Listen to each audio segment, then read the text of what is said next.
Komatireddy Rajagopal Reddy plan B యాక్షన్లోకి తీసుకొచ్చారని అర్థమవుతుంది. మంత్రి పదవి కోసం లాబింగ్ ముమ్మరంగా ఆయన చేస్తున్నట్టు చాలా క్లియర్గా అర్థమవుతుంది.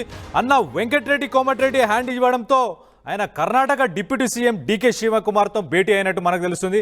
హైదరాబాద్లోని మాదాపూర్లో ఓ ప్రైవేట్ హోటల్లో డీకేతో భేటీ అయ్యారు. ఆయన మంత్రి పదవిపై హైకమాండ్ హామీని గుర్తు చేశారు. ఆయన సీఎం రేవంత్ పైన కూడా డీకేకు పలు ఫిర్యాదులు కూడా చేసినట్టు తెలుస్తుంది. ఇటీవల ప్రభుత్వం తీరుపై కూడా ఆయన తీవ్ర విమర్శలు చేస్తున్నారు. మనం చూస్తే కనుక మార్నింగ్ ఇవాళ ఆయన కొన్ని స్టేట్మెంట్స్ కూడా చేశారు. డిజిటల్ జర్నలిస్టుల గురించి కావచ్చు, డిజిటల్ జర్నలిస్టులని ఆయన విమర్శించారు. రేవంత్ రెడ్డి అది సబబు కాదు, వాళ్ళు ఉద్యమంలో చాలా యాక్టివ్గా పార్టిసిపేట్ చేశారు, వాళ్ళందరికీ మనం అప్రిషియేట్ చేయాల్సింది, కానీ వాళ్ళని ఇలా అనడం సరైనది కాదని చెప్పి ఆయన చెప్పుకొచ్చారు. దాంతోపాటు ఆయన కాంగ్రెస్ ప్రభుత్వంలో ఇప్పుడు సీమాంధ్రకు సంబంధించిన కాంట్రాక్టర్లకే చాలా కాంట్రాక్ట్స్ ఇస్తున్నారు, అది ఇక్కడ వాళ్ళకి అన్యాయం చేస్తున్నారు అని చెప్పి రేవంత్ రెడ్డిపై ఆయన విమర్శలు కూడా చేసినట్టు మనకు అర్థమవుతుంది. సో మరొక్కసారి ప్లాన్ బిని యాక్షన్లోకి తీసుకొచ్చారు. ఇప్పుడు ఆయన కర్ణాటకకు సంబంధించిన డీకే శివకుమార్తోని ఆయన లాబింగ్ చేస్తున్నట్టు అర్థమవుతుంది మంత్రి పదవి కోసం. ఇంతకుముందు చూస్తే మనం ఆయన కొన్ని స్టేట్మెంట్స్ ఇచ్చారు. మంత్రి పదవి డబ్బులు సంపాదించుకునే వాళ్ళకి కావాలి, నాకు కాదు, నాకు అలాంటి అవసరం లేదు. గత ప్రభుత్వంలో కేసీఆర్ కూడా నాకు మంత్రి పదవిని ఆఫర్ చేశాడు, కానీ నేను తీసుకోలేదు.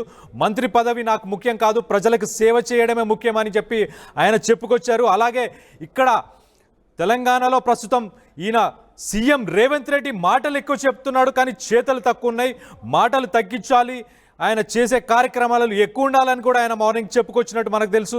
సో దీనికి ఇప్పుడు ప్లాన్ బి అంటే ఒక పక్కన ఆయన నాకు మంత్రి పదవి అవసరం లేదు అంటున్నారు, ఇంకో పక్కన సీఎం మీద ఆయన ఆరోపణలు చేస్తున్నారు. అలాగే ఇవాళ డీకే శివకుమార్తో కూడా కూర్చొని ఆయన భేటీ అయినట్టు తెలుస్తుంది. మరి మంత్రి పదవి గురించి కూడా ఆయన మాట్లాడారా, లేకపోతే ఓన్లీ ఇక్కడున్న ప్రభుత్వం గురించి ఆరోపణలు మాత్రమే చేశారా?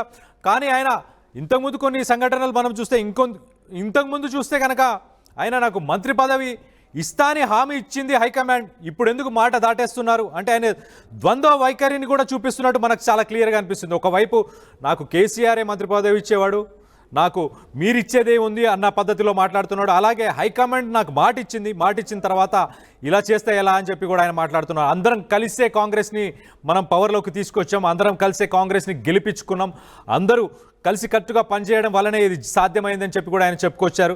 సో దానికి సంబంధించి ఒక్కసారి ఆయన మార్నింగ్ కూడా ఏం మాట్లాడారు, అసలు మీడియా ముందు ఏం మాట్లాడారు, డిజిటల్ జర్నలిస్టుల గురించి ఆయన ఆల్రెడీ మార్నింగ్ కూడా ఒకటి మాట్లాడారు, చాలా క్లియర్గా చెప్పారు. ఉద్యమం సమయంలో వీళ్ళందరూ చాలా యాక్టివ్గా పనిచేశారు, తెలంగాణని సాధించుకోవడానికి వీళ్ళు కూడా చాలా హెల్ప్ చేశారు.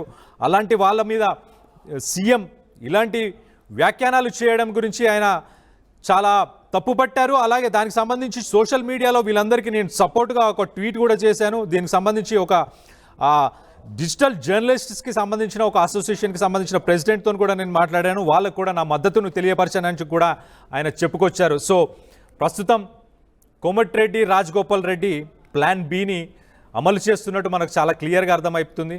అంటే రేవంత్ రెడ్డికి అండ్ కాంగ్రెస్ పార్టీలో ఇతర నాయకులతోని కొంచెం పడట్లేదా, మరి ఆయన తీసుకొచ్చిన పథకాలు కావచ్చు, ఆయన మాట్లాడిన పద్ధతి కావచ్చు, రేవంత్ రెడ్డి మాట్లాడిన పద్ధతి ఈయనకు నచ్చకనే నేను సోషల్ మీడియా మాధ్యమంలో ఈ మధ్య నేను ఈ స్టేట్మెంట్స్ అన్ని చేస్తున్నానని చాలా క్లియర్గా చెప్తున్నారు. మరి మంత్రి పదవిని ఆశిస్తూనే ప్రత్యక్షంగా ఈయన సీఎంని మరి దూషిస్తున్నారా, లేకపోతే మంత్రి పదవికి సంబంధం లేకుండానే పాయింట్అవుట్ చేసే ప్రయత్నం చేస్తున్నాడా?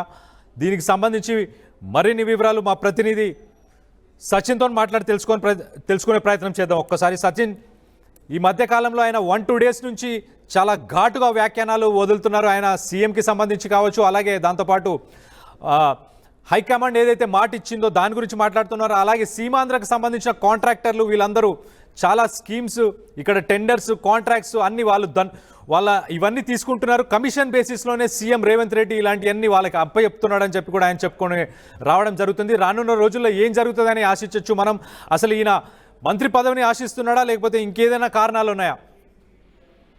రైట్, ప్రస్తుతం అంటే సాధారణంగా మనం చూస్తూ ఉంటాం కాంగ్రెస్ లోని ప్రజాస్వామ్యం ఎక్కువ ఉంటుంది, మరి ముఖ్యంగా తమ గడాన్ని వినిపించే అవకాశం ఎక్కువగా ఉంటుంది. సో డీకే శివకుమార్ కి సో ఇప్పుడు డీకే శివకుమార్ ని ఈయన కలవడం ఇంట్రెస్టింగ్ పరిణామం కింద చెప్పుకోవాలి. ఎందుకంటే రాష్ట్ర నాయకత్వం దాదాపుగా లేదా హోప్స్ వదిలేసుకున్నారా అనే క్వశ్చన్ రైజ్ అవుతుంది. ఎందుకంటే నిన్న కోమటిరెడ్డి వెంకటరెడ్డి మాట్లాడినా కావచ్చు, లేకపోతే రేవంత్ రెడ్డికి సంబంధించి ఆయన చేస్తున్న వ్యాఖ్యల నేపథ్యంలో అఫ్ కోర్స్ రాష్ట్ర నాయకత్వం అనేది కాస్త గురుగానే ఉన్నారని మాట ఇక్కడ చర్చ జోరందుకుంటున్న క్రమంలో దీన్ని ఎలాగైనా క్లారిటీ తెచ్చుకోవాలి. ఎందుకంటే ఆయన ఒక స్టేట్మెంట్ ఇచ్చారు, నేను రిజిగ్నేషన్ చేసేందుకు సిద్ధం అంటూ కూడా ఒక మాట అన్న పరిస్థితి. అంటే ఆఖరిగా ప్రయత్నాలు చేయబోతున్నారు. ఎందుకంటే కాంగ్రెస్ అధిష్టానానికి సంబంధించి ట్రబుల్ షూటర్ గా పేరున్న డీకే శివకుమార్ తో మాట్లాడదాం. డీకే శివకుమార్ తో మాట్లాడి ఈ కోణంలో అంటే మనం సాధారణంగా చూస్తూ ఉంటాం ఆప్షన్స్ 1, 2, 3, 4 అని చెప్పి మనం చూస్ చేసుకుంటూ ఉంటాం ఒక ఇష్యూ వచ్చినప్పుడు. సో ఆ కోణంలో ఇప్పటికే అన్ని ప్రయత్నాలు చేసిన సందర్భం కింద భావించవచ్చు. ఇప్పుడు ఒకవేళ డీకే శివకుమార్ తో మాట్లాడితే ఇష్యూ సాల్వ్ అయ్యే అవకాశం ఉంటుంది, లేకపోతే క్లారిటీ వచ్చే అవకాశం ఉంటుంది.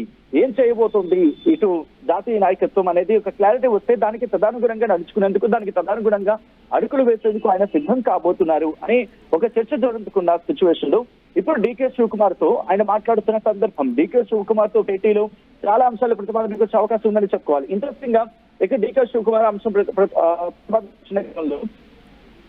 డీకే శివకుమార్ పేరు ప్రస్తావనకు వచ్చిన నేపథ్యంలో మీకు గుర్తుంటే కనుక ముఖ్యమంత్రిగా ఎంపిక విషయంలో కూడా డీకే శివకుమార్ ను ఇక్కడ అధిష్టానం రంగంలోకి దింపి చర్చలు జరిపిన పరిస్థితి అప్పుడు ఎన్నికల సందర్భంలో. కాబట్టి ఇప్పుడు అదే డీకే శివకుమార్ తో మాట్లాడి అసలు ఏం జరుగుతోంది, రాష్ట్రంలో ఏం జరుగుతోంది, ముఖ్యమంత్రి విషయంలో ఏం జరుగుతోంది, పార్టీలో ఏం జరుగుతోంది, తన విషయంలో ఏం జరుగుతోంది, తనకి గతంలో ఇచ్చిన హామీలు ఏంటి, ఇప్పుడు జరుగుతున్న పరిస్థితులు ఏంటి, ఒకవేళ ఇవ్వకపోతే ఎటువంటి పరిణామాలు ఉంటాయి అనే అంశానికి సంబంధించి అంటే ఎటువంటి పరిణామాలు ఉంటాయి, తను తీసుకునే నిర్ణయాలు ఏంటి, వీటన్నిటినీ ప్రస్తుతం ఆయనతో షేర్ చేసుకునే అవకాశం క్లియర్ కట్ ఇక్కడ కనిపిస్తోంది. ఎందుకంటే చాలా గురుగా ఉన్న పరిపూర్ణ నాయకత్వం మీద, దాంతో పాటు పార్టీకి సంబంధించి సో ఇటువంటి సిచ్యువేషన్స్ ఉన్నాయి. కాబట్టి ఏ క్షణమైనా ఎటువంటి నిర్ణయమైనా తీసుకోవచ్చు. నాకైతే మీరు ఇచ్చిన హామీ మాట్లాడుతున్నా, మీరు కనుక నాకు హామీ నెరవేర్చకపోతే ఇది ఇంపాక్ట్ చూపించవచ్చు. రేపు ఉదయం ఎవరైనా పార్టీలోకి రావాలంటే, రేపు ఉదయం మిమ్మల్ని నమ్ముకొని పార్టీలోకి ఎవరైనా రావాలంటే, కాంగ్రెస్ పార్టీ నాయకత్వాన్ని, రాష్ట్ర నాయకత్వాన్ని, జాతీయ నాయకత్వాన్ని నమ్ముకొని ఎవరైనా పార్టీలోకి రావాలంటే కనుక నేనే బెస్ట్ ఎగ్జాంపుల్ గా మారే అవకాశం ఉంటుంది. మీరు మాట ఇస్తే నిలుపుకోరు అనేది పునరుద్ఘాటనకు వచ్చే అవకాశం ఉంటుంది. కాబట్టి ఒకసారి ఆలోచించండి. ఎందుకంటే నా మీరు హామీ ఇచ్చారు కాబట్టి నేను ఒప్పుకున్నాను అంటూ ఈ అంశాన్ని కాస్త ప్రెస్ చేసి జాతీయ నాయకత్వం దృష్టి తీసుకెళ్లే అవకాశం ఉంది అనే జాతీయ నాయకత్వం దృష్టికి తీసుకెళ్లే అవకాశం గురించి మాట్లాడుకుంటున్న సందర్భం. ఈ నేపథ్యంలోని ఇటు రాష్ట్రంలో ఎటువంటి సచిన్ ఇప్పుడు శివకుమార్ని హోటల్లో కలవాల్సిన అవసరం ఏముంది? ఆయన గాంధీ భవన్లో కూడా కలిసే అవకాశం ఉండొచ్చు కదా. అంటే హోటల్లో కలిస్తే అది అక్కడ లాబింగ్ జరుగుతుందనే అర్థం అందరికీ వెళ్తుంది కదా, మరి అంతేనా?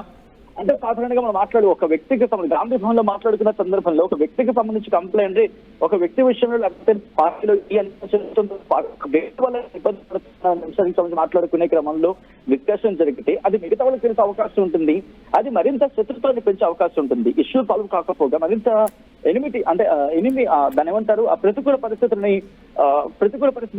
ఏర్పరచాల్సి కాబట్టి రహస్యంగానే చర్చ జరుగుతూ ఉండాలి, రహస్యంగానే భేటీ అవుతూ ఉండాలి.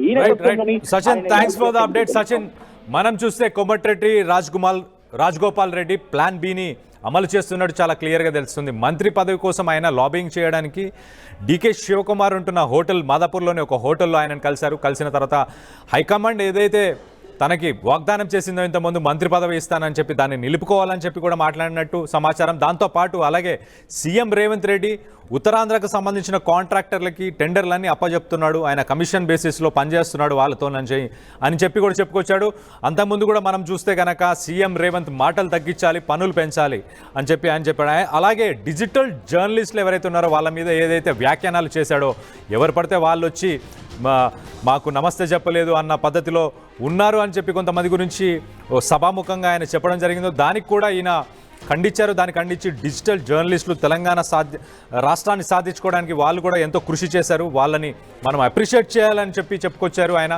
ఈ మధ్యకాలంలో మనం చూస్తే సోషల్ మీడియా మాధ్యమంలో ఆయన చాలా యాక్టివ్గా ఉంటూ అన్నిటి మీద ఆయన తన స్టేట్మెంట్ కూడా ఇవ్వడం మనం గమనించవచ్చు. అసలైన తొలి వెలుగు.